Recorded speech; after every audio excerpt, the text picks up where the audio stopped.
Shaped by Sound combines performance and conversation to capture the depth of the North Carolina music scene. If you were to take Bluegrass from the Blue Ridge and combine it with the honky-tonk of Tennessee, you might find yourself listening to the Asheville-based group Town Mountain. The band and their sound have evolved over the years, but at their core, they remain a group filled with blue-collar grit and a deep love for their native Asheville. Today on the Shaped by Sound podcast, Phil Barker and Robert Greer of country rock outfit Town Mountain. All right, so I've got Robert and Phil here from Town Mountain. How y'all doing?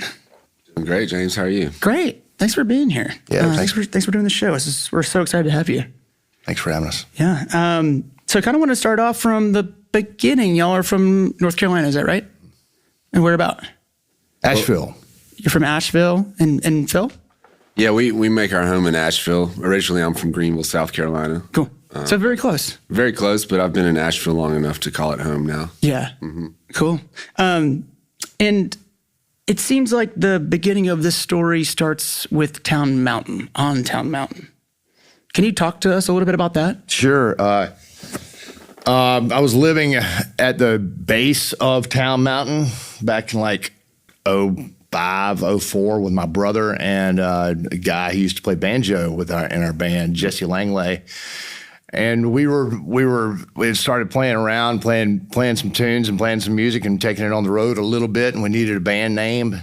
And there we were, and we were real proud of where we were from there in Asheville, North Carolina. And it was just like a natural thing, man. Town Mountain, we were kind of sitting around talking about it, and it was square edged and seemed to make perfectly good sense. Yeah. What was it like? What's it like on Town Mountain? Well, down there at the base of Town Mountain, it was right on Charlotte Street. I think up in the top in the hills of Town Mountain, there's a lot of doctors and lawyers who live up there. Uh-huh. But there's a Town Mountain Road. It will take you all the way up to the Blue Ridge Parkway, and it's beautiful up there. Yeah, yeah. And I think the governor's got a residence up there, right? That checks out. Yeah. So what kind of drew you then? What drew you to the Asheville music scene then? There were people moving to Asheville who were around our age, who were, for one reason or another, were choosing moving there instead of moving to Nashville, Tennessee. The Steep Canyon Rangers had relocated there from Chapel Hill. I grew up in Brevard. I was interested. I'd been living in Virginia and been away from North Carolina for about 10 years. And then I just wanted to move back. And those guys had moved to Asheville. I'd been coming down to Asheville, hanging out with them a bunch from my teaching job up in Virginia. Mm-hmm. And it just seemed like there were a bunch of kindred spirits there. Yeah. And it was a natural, pull, and wanted to be part of that scene that was happening there. Yeah. So you were a teacher? I was just briefly, yeah. What were you teaching? I was teaching U.S. history to high school juniors. Ooh, yeah. So AP U.S. history? No, it was at a boarding school in Virginia called in Lynchburg, Virginia. Whoa. Yeah. I just imagined you as sort of like a Robin Williams, but for history. I wasn't very good in the classroom. I'm not going to lie to you. It was I was more of a guy. If you had a group of students who wanted to go snow skiing, somewhere, I'd load up the van and take those guys somewhere. But yeah, that was more my thing, and I feel like, it was short lived. Yeah, yeah. You're more made to be a musician than teach history. I think so. Yes, I guess you can teach history in a different way if you wanted to. Yeah. And Phil, so you said you were from Greenville, but South Carolina. What brought you to Asheville? The same thing, just the vibrant picking scene up there. I'd never been around other people my age that were into that music. It was mostly older folks that I'd come across. So just seeing that many people interested in bluegrass and traditional music, and just the overall scene in Asheville, the arts community, everything was super vibrant, and just wanted to be a part of it. Yeah, so you saw sort of a community forming that was something that you wanted to be a part of. Yeah. Yeah. What was it like for you to find that?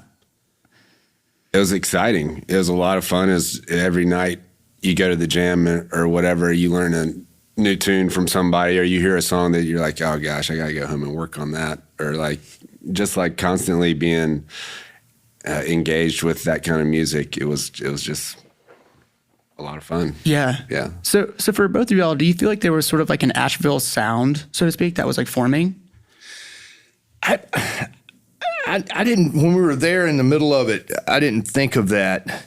The first time I spoke with somebody in radio, the person who was doing the interview talked about that. And I asked her what it was. I didn't know what she was talking about, you know? But I think maybe I didn't think about it. Did you think about that? It was a little. I asked her what she thought. What is the Asheville sound? I asked her. She was from DC. Yeah. Oh, okay. Well, that's and she said it was raw and not slick, a little more unpolished, and and I'm like, yeah, absolutely, and all. That sort of seems like a backhanded compliment. Yeah. Hey, I'll take it. It's like raw and unpolished and not slick. Well, yeah, I was just asking because it seems like you were kind of drawn to these, bluegrass musicians that were also up there doing the same thing. And there also seems to be a very diverse community of just artists, period, in Asheville. So, and it's definitely gone through like waves, right? So do you, like, kind of talking to that, do you think that a certain place can influence the music that you're making specifically? Like, do you think you can make your music anywhere else beyond where you were? I feel like probably, but the inspiration would be different. I feel like as a more mature musician now, you could, and having lived there and been around, and those hills are inspiring. And Doc Watson's not too far away, and Earl Scruggs is not too far away, and there's lots and lots of great musicians there who nobody's ever heard of, and it's all over. You feel it, and it certainly helps, and it is inspiring to make music in those Western North Carolina hills. So yeah, you could probably make it somewhere else, but it's real natural there. Yeah, maybe it gives you more of a reverence for the tradition a little bit, just knowing how you're kind of immersed in it. Yeah. And do you feel like it's sort of attainable too, right? Like versus say being somewhere like Nashville or anywhere else where. What do you mean attainable? Well, I guess like, do you feel like it's easier to connect within that like scene versus saying like somewhere that's a lot larger where you're a small fish in a massive pond? It's just a different pond. Like there's the Shindig on the Green in Asheville. I remember going to that when I first moved to town, and just like you're seeing the old timers that are still coming out there and playing, and generations that are getting in circles and picking. So it's like you see how community based it can be, and where that kind of thing's not happening in Nashville. It's all about business, it seems like. So maybe you get a little more of the human side of it in Western North Carolina, and you can appreciate the tradition in that sense. Yeah. Do you think that music can create a sense of place? The reason why I ask that is like, you hear, bluegrass and you go, wow, like this reminds me of, say, Wilkesboro or somewhere. Do you think that music can provide a sense of place? Sure. I mean, well, there's accents. Yeah. What do you mean by that? I mean, there's like just the way people sing and the way people talk comes through in their music. But like in the bluegrass scene, you can definitely tell. I mean, like a California bluegrass band or a DC bluegrass band versus like a East Tennessee bluegrass band. I don't know. There is ways, once you get into it, you can hear the nuances, but yeah. What are those nuances? It all sounds. It's like kind of what we were touching on earlier. Maybe the Western North Carolina people play a little bit louder and hit their instruments a little bit harder because they need to cut through a clogging band or something. It's like that kind of thing develops. Or like people are more focused on harmony, 3-part harmony in certain areas, or I don't know, man. There's just like you can kind of hear it as you start getting into it. You hear the nuances maybe of place, but it's a hard thing to describe, really. Yeah. Yeah, and and not just bluegrass music in a sense of place, but whenever we roll into some place like New York City, I immediately want to listen to David Byrne. You know, so sense of place and all different types of music, Right. can take you. Music can take you there. Yeah. And if you're missing a spot, you can turn on some music if you're homesick and those sounds. Exactly. Yeah. That's one of the things that I feel like I come back to a lot, right? Is if I want to recall a memory or something, even like I'll play a certain kind of music and I feel like I just go right back to it. So beyond y'all, starting in bluegrass, kind of having the band form, I do want to step back just a bit. How did you all meet? How did the two of you meet? I mean, we moved to Asheville, I bet, within a year or two of each other. And I mean, it was as natural as breathing, meeting people who were around our same age and all the picking parties that were going on, and the jams that were going on. And Asheville was quite different then than it is now, and broke musicians were living in areas and homes and neighborhoods that are gentrified now and are, single family homes. And we were, everybody was doing everything they could, it seemed like, to avoid a straight job. And, so as a result of that, there were a lot of opportunities to hang out in our downtime. And we did, and we met. It was a small scene. It's a small town already. Yeah. And then the acoustic music scene within that is much smaller. And, we met quickly. Yeah. And easily. Did you have a moment where you were just playing together and it just kind of clicked? Yeah, we moved in. We were living in this neighborhood off of Charlotte Street, and Phil moved into that neighborhood, and we lived right across the street from each other.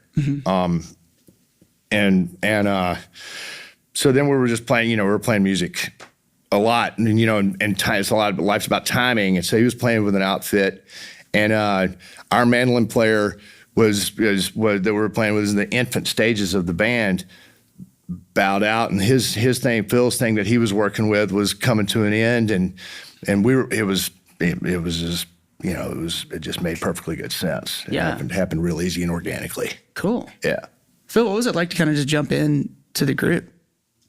It was great. I'd been playing in a trio mostly, and we weren't specifically playing bluegrass. So it felt great to have, a 5-piece band, just the power of a 5-piece bluegrass band.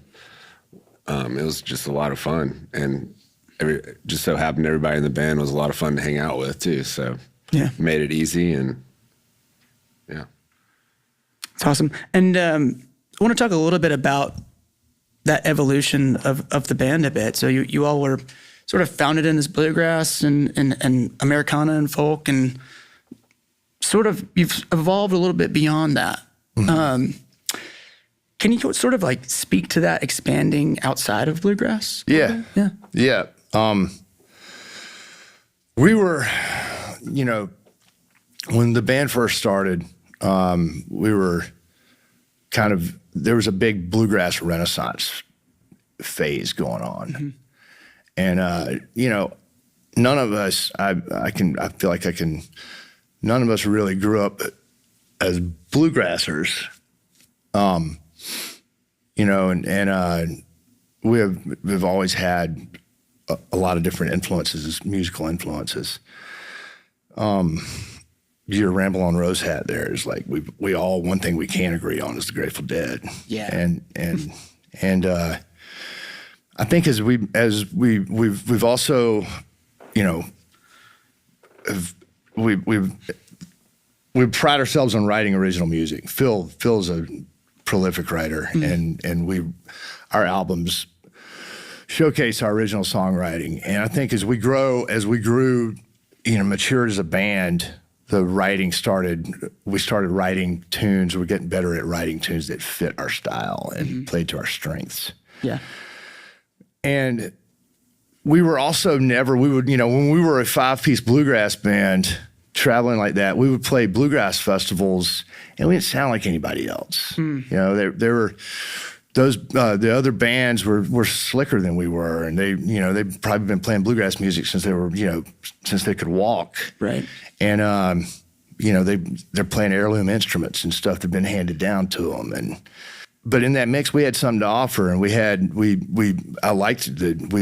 embraced our difference and how we didn't sound like everyone else. And the music was, I mean, when you say, I mean, it's we started writing music that was more like a classic country kind of vibe and a rock blues kind of vibe, and we didn't have any drums. And I feel like the music that we've been writing just kind of evolved. You mentioned the evolution, which is exactly what it is. And it's just, we kind of didn't shut out any ideas. And we used a drum here every now and then on a recording. And then we're like, well, we need to maybe think about hiring a drummer and kind of middle fingering to the bluegrass, the rule of what is acceptable in bluegrass music. Right.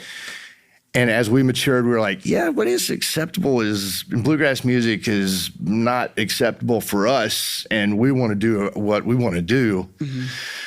And that, that kind of, when you say that kind of fed into some of the evolution of the band, for sure. Yeah, definitely. I think it's like we got to the point where it's like, if we want to keep doing this, we need to make the music that we want to make. Yeah. We can't keep trying to fit our music into this other box, and that's okay. We, for the longest time, we were kind of conscious of the rules of bluegrass, and then it's like, wait a second, music doesn't have rules. Let's just see what we can come up with. And yeah, every time we would add drums on a track, we were like, yeah, this sounds awesome. Yeah. And then it's like, okay, well, let's just try to do it with the drummer. And then, when Jesse had to step away from the band, adding pedal steel, or let's embrace this country side of the music and see where that goes. And, it's all about exploring artistically, what kind of music you can come up with. And continuing to challenge myself as a songwriter and try to come up with something new, not keep writing the same song over and over again. Yeah, that must have been sort of exciting for you all to step outside of this sort of box in a way and just say, we can make whatever we want and just kind of let the wind take you where you want to go. Yeah, it's exciting for us. It's difficult for, some people had difficulties with it. They want us to continue to be this one thing. And, it's not as easy to market or know where to book it, when it's not exactly what people call bluegrass anymore. But at the end of the day, it's got to be something that we're passionate about doing. Yeah. And it does seem like the traditional bluegrass barriers are breaking, right? In a lot of senses. I mean, you have people like Billy Strings out there playing a acoustic guitar as an electric guitar. And doing all sorts of things. So it seems as like you're kind of just breaking out and doing your own thing, which seems exciting. Yeah, I mean, bluegrass is still a young music when it comes right down to it, Right. I mean, what was it, founded in the 40s, you Yeah, know? I guess so, yeah. So, like jazz music is young music, and they're going to be when people started playing bebop and jazz, the jazz purists were like, that is not jazz, and they called it bebop. Well, what do we call it now?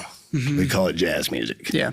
And so music's going to breathe, it's going to grow, it's going to evolve, and there's always going to be people who embrace that, and there's always going to be people who say, oh, that's not, that ain't no part of nothing. Yeah.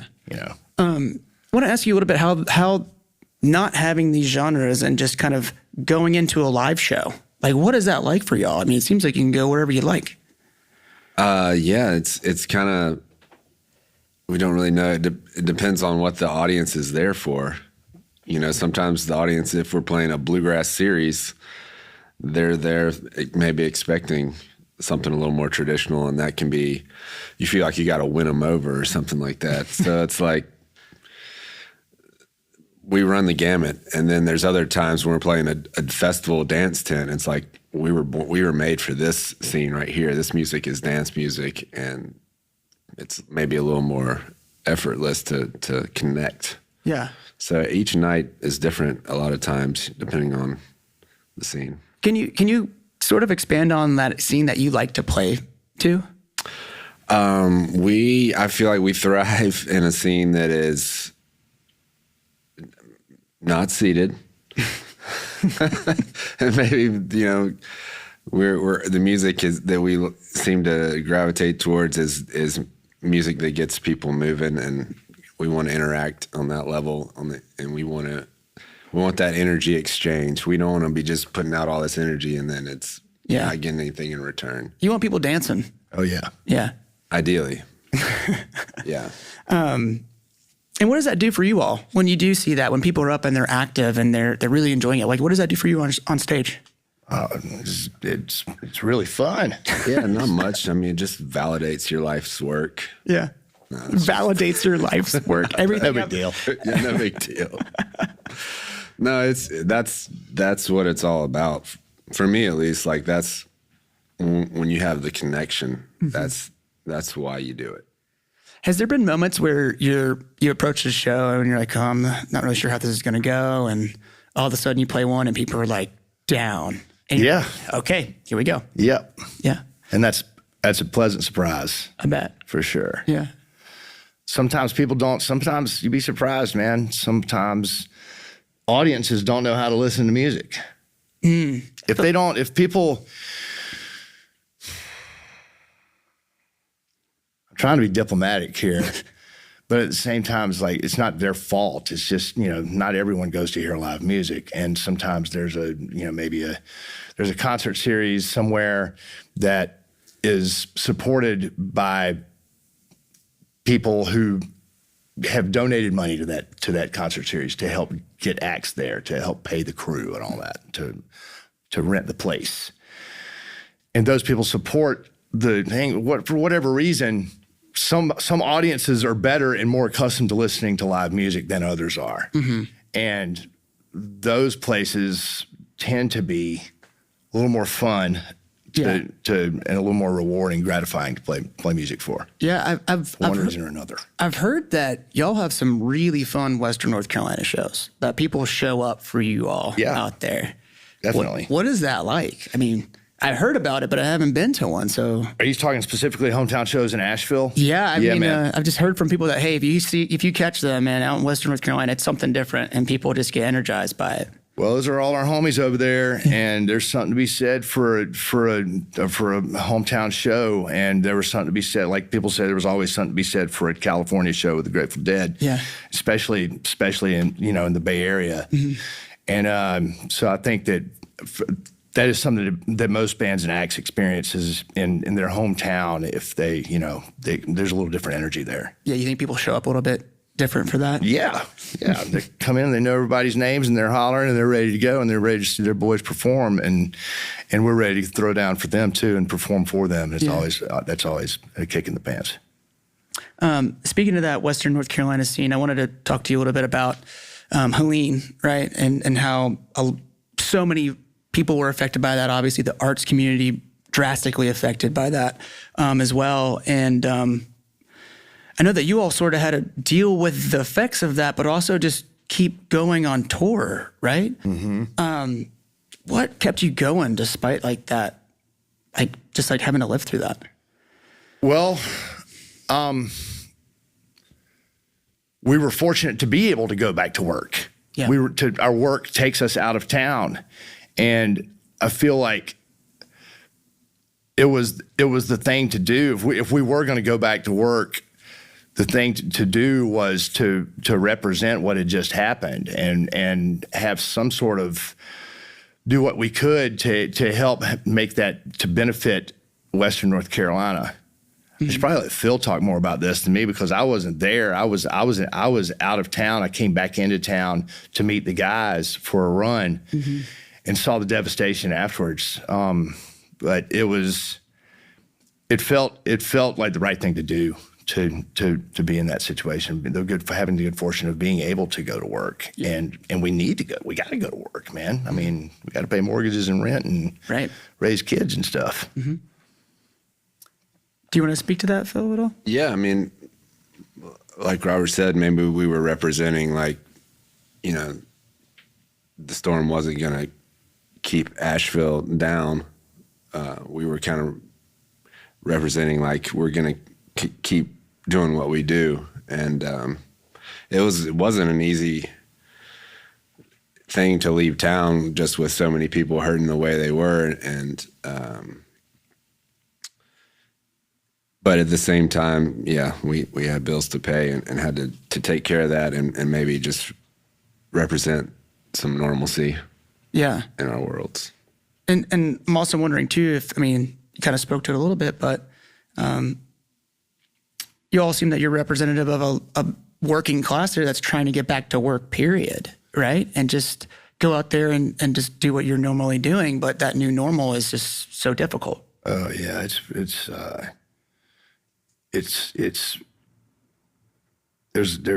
a big change over there, the feel. And, you know, I'm no political scientist, man, but that, you know, and I'm not super tuned in to a lot of that stuff, but what you see they'll be feeling, people in there will be feeling the effects of that for some time. And I think now it's like the town is so, Asheville specifically is not, and it's not just Asheville. It's Asheville made all the noise because that's the city. Right. But some of those little river towns along the French Broad River and other, you know, creeks and hollers that people don't know about, I mean, they got crushed and wiped off of the map, and dams were broken and towns were flattened, and it's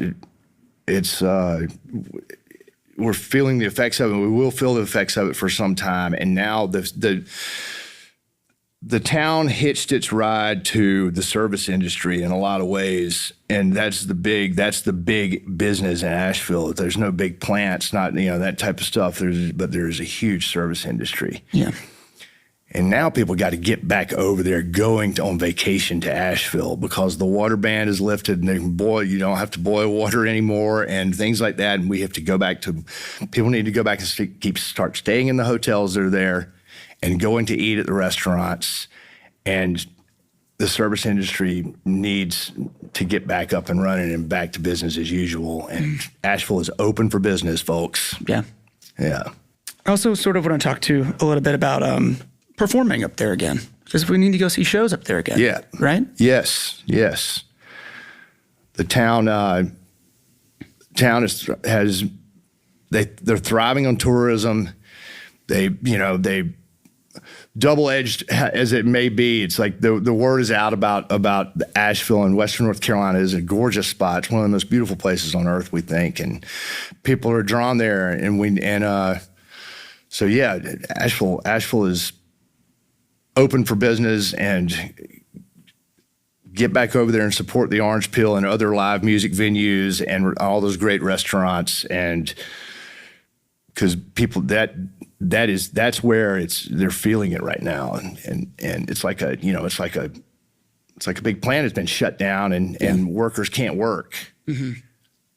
And that is not sustainable. Yeah.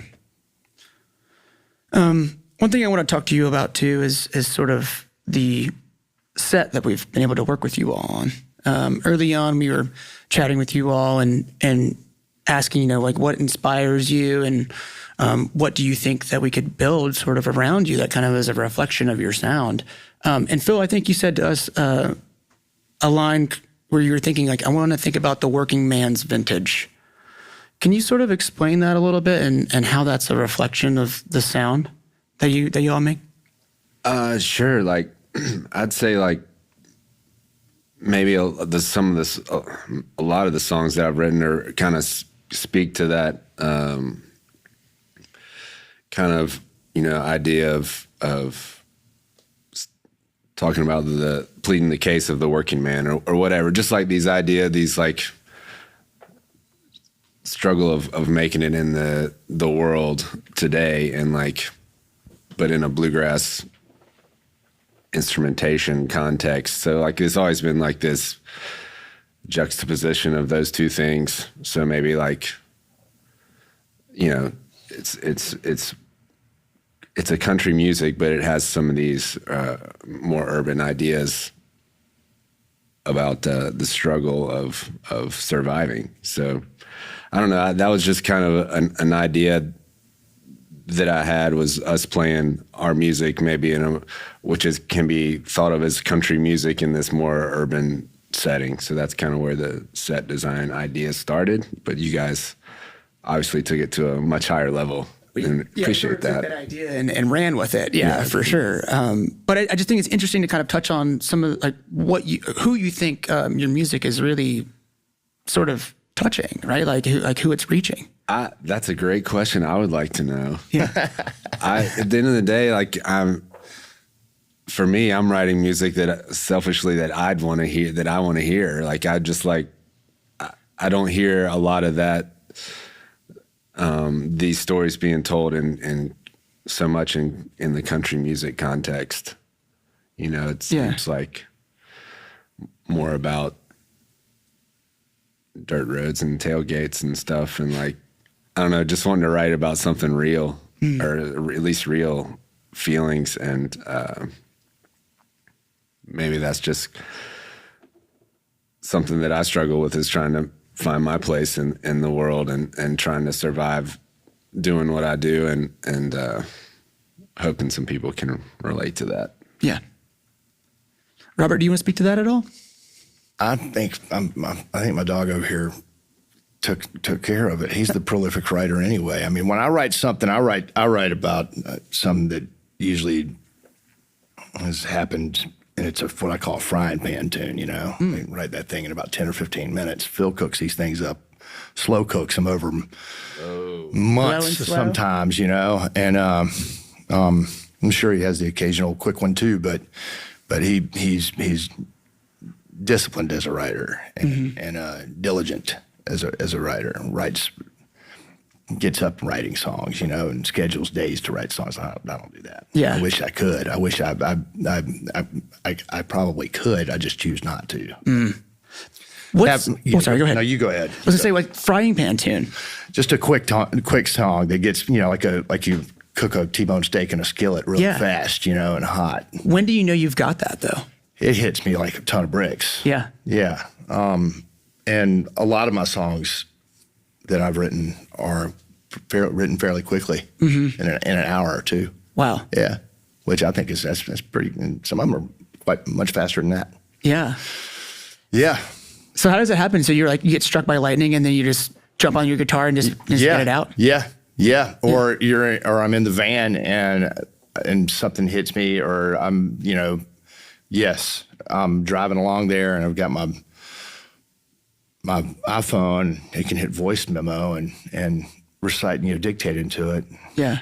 Get home and put it down. I mean, I usually, when I'm in that kind of headspace, I pretty much have the key in my head and the chords, and everything is just kind of just happening quickly. Do you think there's like songs just sort of like floating around in the ether and you just happen to just connect with you just like that? I think there are experiences that are, and I think that there are, you know, that just kind of have to be hit over the head at the right time for it to take effect the way that, you know, for sometimes it works, sometimes it doesn't. Yeah. And I can't force it. I can't. Yeah, I can't force it. Mm-hmm. So, Philip, when it's a slow burn, though, how does that work for you? Slow, deep slow. Yes, a slow cook. I just find myself laboring over. I want to keep challenging myself to write I don't want to say better song, but just like maybe just different. I don't know why, but I just like keep wanting to push myself, and I just know that there's a better line. I just know there is, and that can be to my detriment sometimes as well. But I'll generally get a phrase or something at the most random time, driving a lot of the time, and usually it's just one line, and I'll just grow either a chorus out from that or a verse or something, or I know I want to say this in this way, and then go from there. And I usually have a phone full of melody stuff that I could pair it with. So at this point, the slow part of the burn is the lyrics for me. Yeah. Yeah. I just continually try to push myself in that area, and the people that I look up to, like Townes Van Zandt or somebody, like I want to be that good, and I want to challenge myself to try to get there. Yeah. So the slow burn is sort of a workshopping for perfection. Yeah. I mean, a lot of times I'll write a song, it'll go through 6 or 7 versions before I am like, that's it. Yeah. Yeah. I want to also speak to the title of the show is Shaped by Sound, with the idea being music can sort of help us with our identities as people, within our identities as a community. And I'm curious, how do you all believe you're shaped by sound? Well, I mean, shaped by sound. Sound music is definitely made me who I am. Like a lot of my core memories are around music growing up. I remember listening to my grandmother practice piano, and that was the first time she would play this one little phrase, just working on it over and over and over again. And I remember that was the first time I'd seen someone like practice an instrument, and that was an influence on me. And then as I got older, the different things, like my sister's record collection. I remember the Rolling Stones greatest hit double fold, listening to Paint It Black on vinyl. Like, that's just like something that I have, and that was an influence on me. So it's like I always remember being connected to music, and I don't know why, it just made me feel whole. And as I continue to grow, I would just have these moments, like the first time I discovered guitar tablature on the internet. Mm-hmm. There's an endless trove of guitar tablature that you can learn how to play anything. Yeah. It was like opening up this whole world, and it just blew my mind. And then, I mean, as we sat down here, I noticed I had this exact Tascam Porta 3. Oh, cool. That exact one in my bedroom. Wow. Do you still have it? It got lost somewhere in the shuffle, but that brings back a lot of memories. I would spend hours on that thing just like experimenting with, like, whoa, I can record over myself and make these songs. Yeah. It was really, really, it just made me feel whole. I don't know how else to say it. I just always had this connection with music. Like, it just made me feel complete, and it goes to this deep emotion that I don't think anything else can touch. So, and then I don't know why I ended up doing it for a living. I was just made a choice one day that it's the only thing that I really love to do. Do you feel like it's what you're called to do? Maybe. Maybe I haven't found the other calling yet, but at this point, yeah, I feel like I don't know what else I could do and feel the same way about it. Mm. What about you, Robert? I mean, that was a great response, Phil. Good answer. And I mean, music has become my life. I've given my life to music and all that comes with it. And I feel like, I learned how to. My dad was a Methodist minister, and he loved to sing. And like when ideas of theology and my outlook on religion were differing from my parents, we could sing in church, and I didn't necessarily, I wasn't there for the theology of the sermon as much as I was to share in that experience of being a 20-year-old kid and harmonizing with my parents and on the pew. at church.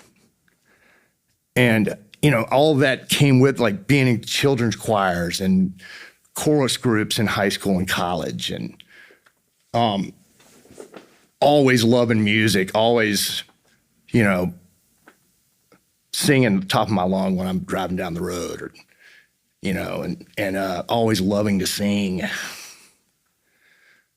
It's just always kind of been there. I mean, I didn't grow up in a family that played every instrument in the book, or, you know, it wasn't like that as much as it was just always in some sort of choir group. And there was always music playing. Now I'm singing songs to my pregnant wife, to our child in her belly. And we're, you know, and I believe that sound is a powerful sense, and it has shaped what I've chosen to do as an adult.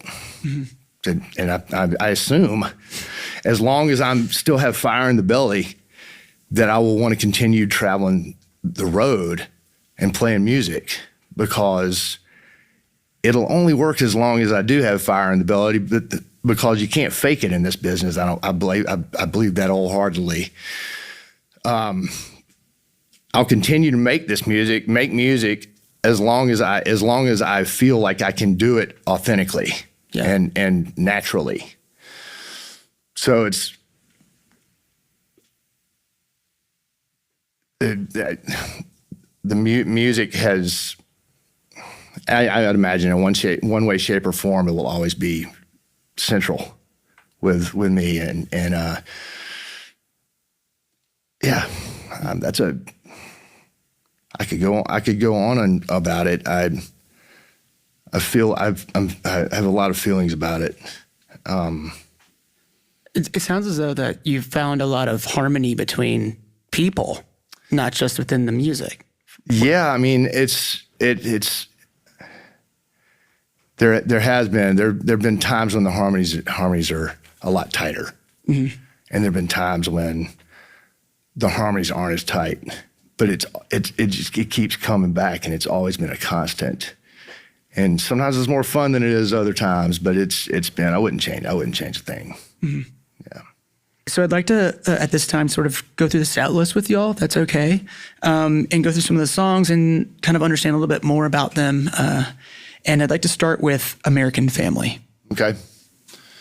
That's a song that I wrote at a family gathering in Middle Tennessee a few years ago, and it's you know, I mean, it's not autobiographical, but it's kind of talks about dysfunction and how that, I mean, basically every family is a dysfunctional family, and we just kind of, you know, how do you deal with that? Mm-hmm. And this is just kind of embracing it and knowing that your family's got your back, and we will overcome this dysfunction one way or another, or deal with it very dysfunctionally and still as it goes on. Yeah. That's just life. Do you think there's some sort of stigma to like have a perfect American family? I think that if there is, that needs to be revisited, and because I think that there is no typical American family. There is, you know, this is just your family, and yeah, it's beautiful and probably maddening at the same time, you know, but the idea that there is an American family that isn't an American family, and this is an American family, that's total BS. Yeah. Mm-hmm. That answer your question? Yeah, it does. Yeah, it's good.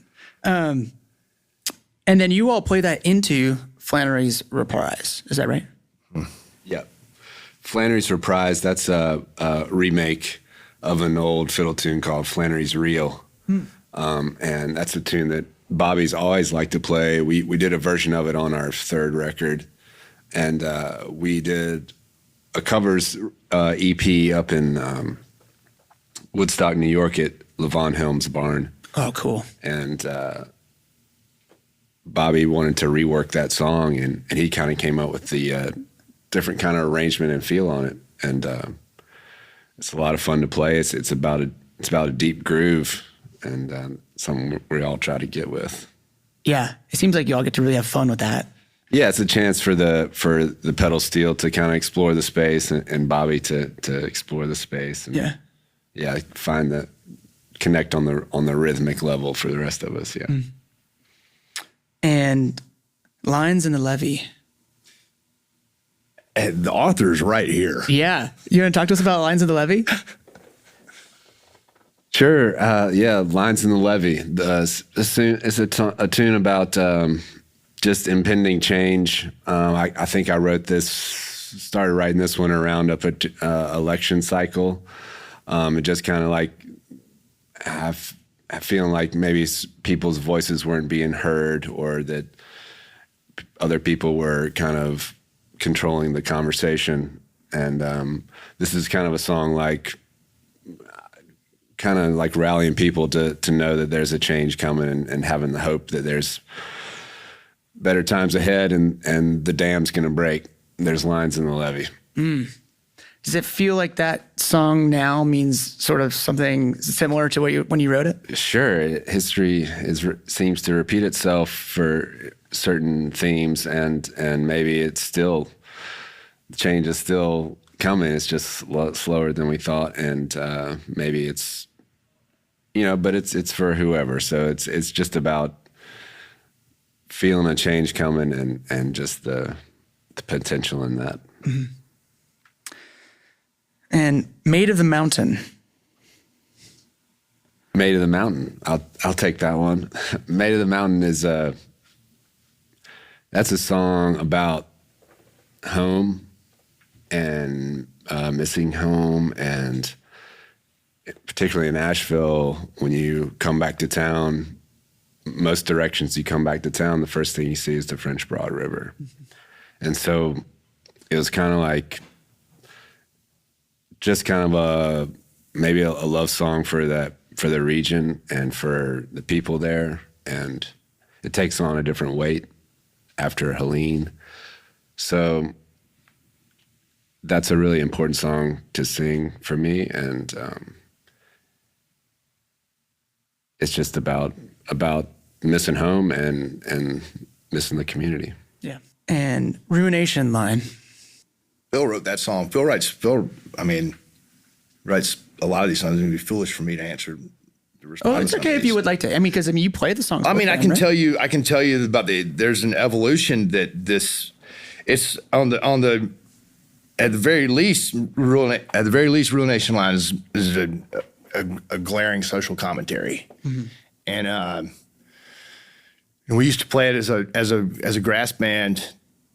It was on our is it on Steady Operator, or it's on Heroes and Heretics. So it's on our second record, and it worked great as a bluegrass song. It's always been one of my favorite songs to sing. It gives Phil the lead and the harmony vocals interact not only like in the verses, and we put it on the shelf for a long time. We haven't played it in years, and recently brought it back. Sans with this this is the first time we'll be performing it with drums and electric instruments. Mm. And we changed it a little. We changed the key. No, we keep it in the same key. I changed the position I play it on the guitar. It slowed it down a little bit, gave it a little different feel. But as the writer, Phil talk more about the tune. But yeah, it's a Town Mountain classic in my opinion. Mm. Yeah, Ruination Line. I specifically remember like when I got the first version of that song. This was like probably 2007 or so, and I had been turned down for insurance for like the third time for a pre-existing condition. I had some like heart thing when I was in high school, and so I couldn't get insurance, and that was not a good feeling. And I was struggling in this construction job, like not making any money, and just like trying to play music, and that wasn't going so hot at the moment. And yeah, so it's just kind of feeling disenfranchised and just like wondering what I'm doing, and just kind of stating how hard it was, and there's how hard it was to make your way in the world at that point in time. Yeah. Does it feel sort of like now that you're here and you are playing music full time? Does it feel like so you got some redemption there in a little way? Yeah, in a little way. You know, it's still tough to get insurance. Yeah, it is. You know, afford it for sure. So yeah, there's some sentiments that remain, and I think most of them remain. Actually, you know, it translates. Yeah. Still. Yep. And Comeback Kid. Comeback Kid is that's one of those songs that grew out of one line. Well, I'll get this one line that I was like, I want to sing that. And for me, on that line is, I just can't get my together. Yeah. And it was another like moment in my musical journey where I was like, God, this is not working right now, and it's super frustrating. And I was like, well, that would be pretty fun to sing in a song. And so I started from there, and like just kind of drew on feeling alienated in my hometown when I tell people I'm a musician and they look at me like I'm an alien. You know, it's like people don't think that's a real career in your certain circles. So there's that sentiment, and then it's like playing these gigs where we just played a pretty lonesome gig where part of the pay was a couple drink tickets, you know, so a couple drink tickets in a smoke-filled room, you know, just these scenes that you go through trying to do it. And a lot of times in this business, you at least for us, you can set your self-worth can be determined by the number of tickets you sell, you know, and sometimes when that doesn't go so well, it can hurt. And like, how do you come back from that? How do you keep getting up there and giving people this message, or telling people how you feel? And like, when it doesn't connect, how do you come back from that? Yeah. So that's kind of like, you got to reach down deep. And we've got a Bruce Springsteen cover of I'm on Fire. That song, I'm on Fire, has long been one of my favorite Bruce Springsteen tunes. And I wanted to do it for a long time. And now we have been doing it for a long time. We put it on, before we recorded it, it's also on our second record, Heroes and Heretics. Before we did it, I've been singing it. We've probably been singing it in the band and live shows for a couple of years. And I feel like, you know, back then we were a grass band. And I feel like a lot of times people in bluegrass bands, the thing, if you're going to take a pop song or whatever, rock and roll song, and make it bluegrass, people think you have to play it 190 miles an hour. And we've never, that's never been our, we were never inclined to think that way. We take a tune, like I'm on Fire is a great example, and try to play it as much like the original version. You know, we take some liberties in there. I think we sang a chorus, extra chorus or something, but try to maintain the integrity of the tune. What within that song spoke to you? I think there was Bruce Springsteen's the melody, the sparseness, the melody, and I just was drawn to his just vocal delivery more than I would say the message, or you know, and a lot of times that's what music is. That's what draws me in. I can listen to a song for years sometimes and not know the words, and so it's a melodic chord progression thing, you know, that draws me in. I think it was that same thing for me with I'm on Fire. And then we worked. We like I said, we would play it live and people loved it. The litmus test was a success, and so we recorded it. Yeah. Yeah. What about Down Low? That was a tune that It's become a great tune for us. Jesse Langley, former banjo player, founding member, dear friend, if you're listening out there, brother. He wrote that song with our friend Tyler Childers. Mm-hmm. And Tyler came and sang it on the record. He and Jesse sang it.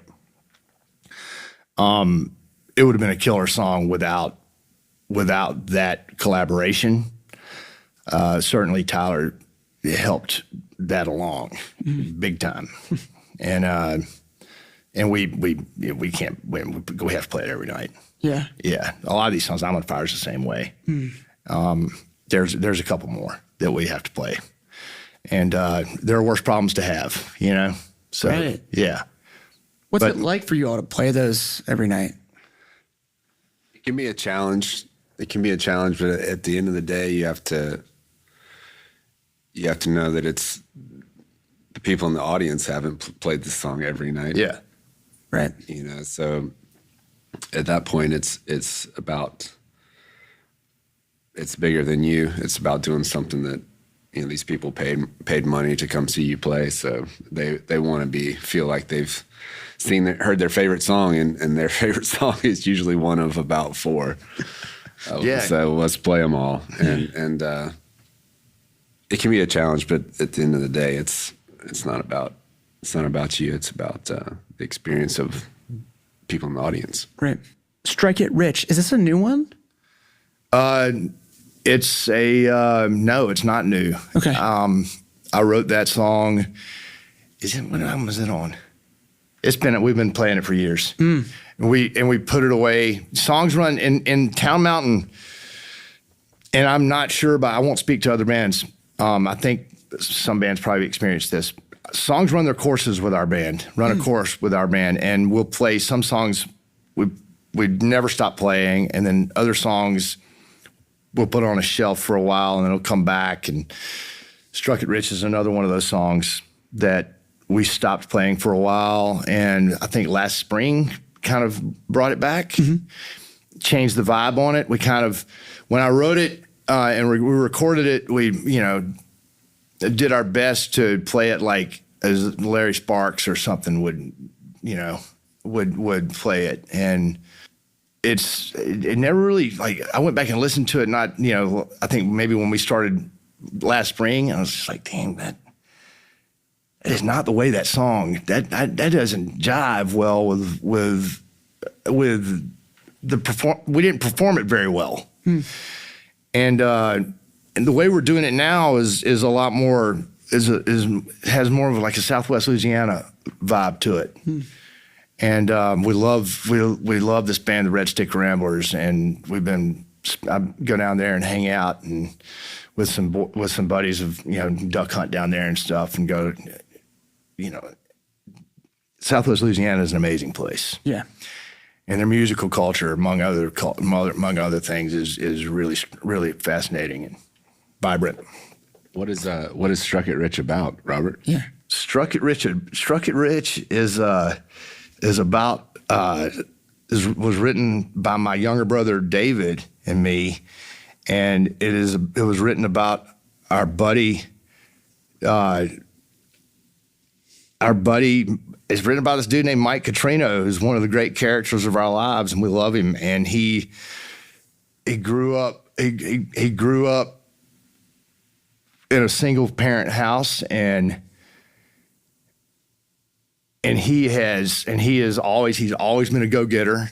And we came to know him in Asheville when we first moved there. I think he was a student for about 2.5 weeks at Warren Wilson College. Yeah. He's like, I don't have time for this. I got some money to make. Yeah.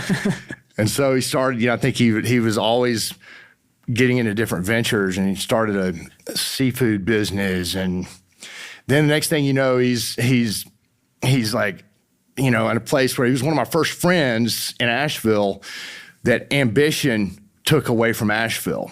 And we missed the hell out of that guy when he left, but we've maintained a great friendship, and now he's crushing it, you know, wherever. And he, you know, the song is about him. Yeah.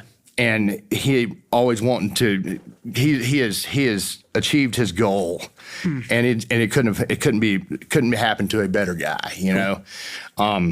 So whenever we get to see Catrino, we almost always put Struck It Rich in the set list, and he loves it. And he'd probably do another tune at some point, you know. But for now, Struck It Rich is a little anthem to Mike Catrino. It's just It's a little anthem to hard work, huh? Yeah, man. And ambition. Yep. Is there anything that we haven't really had a chance to cover that you'd like to speak to or talk about?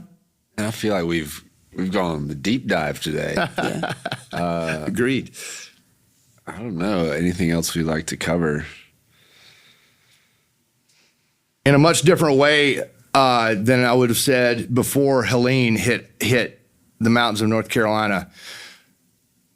Visit Asheville, North Carolina, folks. Visit often.